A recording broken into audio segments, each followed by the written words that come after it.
Assalamualaikum warahmatullahi wabarakatuh. Apa kabarnya hari ini? Tetap semangat dan terus belajar. Saya Amelia Pencamati. Di kesempatan kali ini saya akan membuat video di luar kelas, yaitu hari ke-34 mengenai kurikulum ketiga atau kurikulum matematika. Yang pertama yaitu apa saja yang dilakukan motivator dalam tahap persiapan kurikulum matematika. Tahapan yang dilakukan motivator yaitu yang pertama, motivator memperkenalkan angka atau membilang angka 1 sampai dengan 3, melibat aktifkan anak dalam kegiatan membilang angka tersebut. Kemudian setelah anak mampu dan anak terampil dalam membilang angka 1 sampai dengan 3, maka diperbolehkan ke tahap selanjutnya, disesuaikan dengan tahapan atau kemampuan anak. Kedua yaitu apa tujuan tahap persiapan kurikulum matematika. Tujuan dalam tahap persiapan kurikulum matematika yaitu melatih anak agar mampu dan agar anak terampil dalam membilang angka 1 sampai dengan 3. Memang pada tahap persiapan ini hanya diperbolehkan untuk memberikan materi membilang angka 1 sampai dengan 3. Selebihnya akan diberikan setelah melalui tahap awal.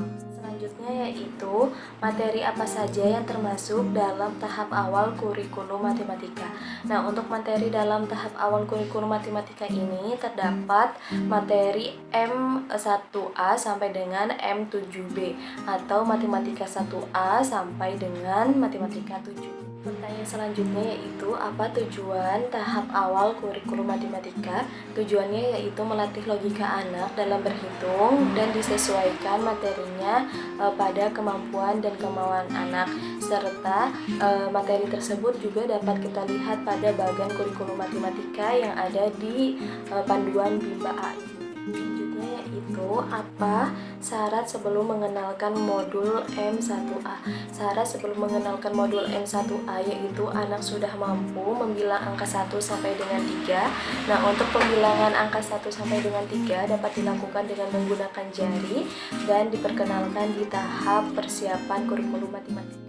M1A terdapat dua tujuan, yaitu tujuan utama dan tujuan khusus. Untuk tujuan utamanya yaitu agar anak menyukai kegiatan bermain matematika 1A, dan untuk tujuan khususnya yaitu anak terampil dan anak dapat mengenal simbol angka 1 sampai dengan angka 3. Dalam pengenalan M1A yaitu jangan dilupakan terdapat 5 poin, yaitu syarat, cara, tujuan, kemudian evaluasi dan tahap selanjutnya. Untuk tahap selanjutnya dapat dilihat pada bagian kurikulum matematika dan disesuaikan dengan kemampuan anak pada tahapan-tahapannya.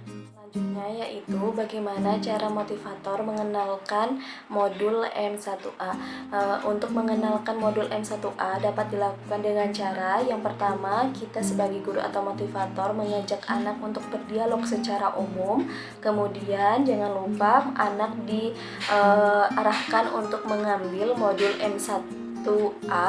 Kemudian kita sebagai motivator mengajak anak untuk mencocokkan angka 1 sampai dengan angka 3 sesuai dengan gambar yang ada di sebelahnya. Kemudian kita juga dapat mengajak anak untuk menarik garis. Jangan lupa ketika anak sudah mampu dan anak sudah mau untuk berinteraksi dengan kita, jangan lupa diberikan reward untuk memotivasi anak dan untuk menambah kepercayaan diri anak. Yaitu bagaimana cara mengevaluasi tujuan utama dan tujuan khusus pada modul M1A.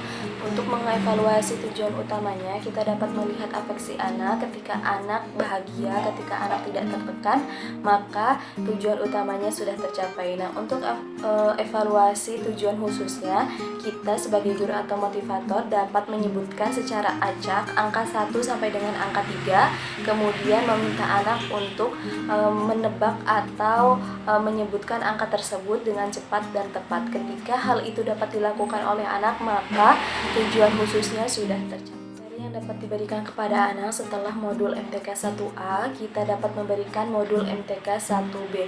Nah, untuk pemberian modul MTK 1B, jangan lupa bahwa syarat dan tujuan yang ada di dalam MTK 1A sudah tercapai sehingga kita dapat melakukan ke tahap selanjutnya, yaitu tahap MTK 1B. Selanjutnya yaitu apa syarat ketika kita akan memberikan modul MTK 1B. Syaratnya yaitu modul MTK 1A sudah terpenuhi terlebih dahulu oleh anak, maka kita dapat memberikan modul MTK 1B.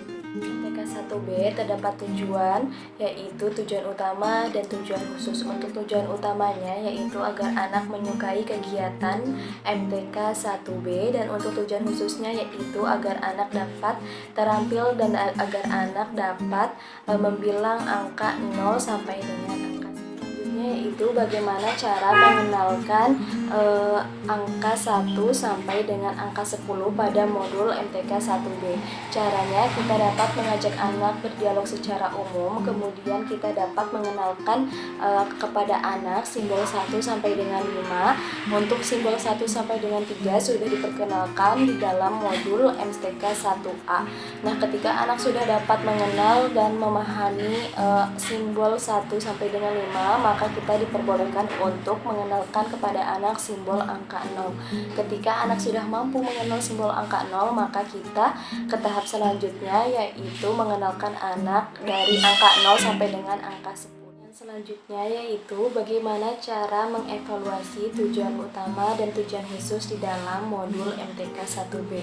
Untuk mengevaluasi tujuan utamanya, kita dapat melihat afeksi anak. Ketika anak senang, anak bahagia, maka tujuan utamanya sudah tercapai. Sedangkan untuk mengevaluasi tujuan khususnya, kita dapat menyebutkan secara acak angka 0 sampai dengan angka 10 dan meminta anak untuk menyebutkannya. Ketika anak dapat menyebutkan angka tersebut secara cepat dan tepat, maka tujuan khususnya sudah tercapai.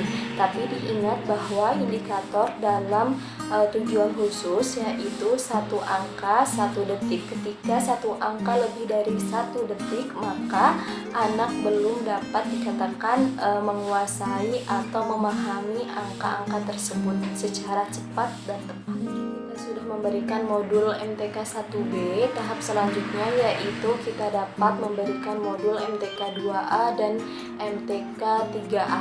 Namun sebelum kita memberikan MTK 2A, dapat dilihat pada bagian kurikulum bahwa terdapat syarat di dalamnya. Nah, untuk syarat sebelum kita memberikan MTK 2A yaitu ada T1A. Nah, untuk T1A ini harus terpenuhi terlebih dahulu syarat dan tujuannya sehingga dapat kita berikan yaitu MTK 2A. Sekian dari saya, terima kasih. Wassalamualaikum warahmatullahi wabarakatuh.